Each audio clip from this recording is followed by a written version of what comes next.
Новогодний сюрприз ждет и воспитанников детских домов Сыктывдина и Сыктывкара. Для них ставит новогодний мюзикл. Участники проекта волонтеры благотворительного фонда «Новая жизнь» и профессиональные артисты. Наши мероприятия, они направлены не на помощь детским домам, а на помощь самим воспитанникам детских домов, на то, чтобы показать им свою любовь, показать им радость, что есть она в жизни, доброту, что есть человеческая доброта, что подарить им подарки, да вообще просто подарить радость детям. Есть предприниматели, которые откликаются и довольно-таки неплохо откликаются уже не первый раз. Спасибо им большое.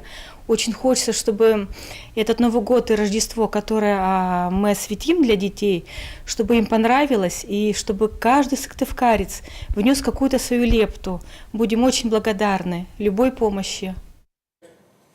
Премьера новогоднего мюзикла состоится 29 декабря.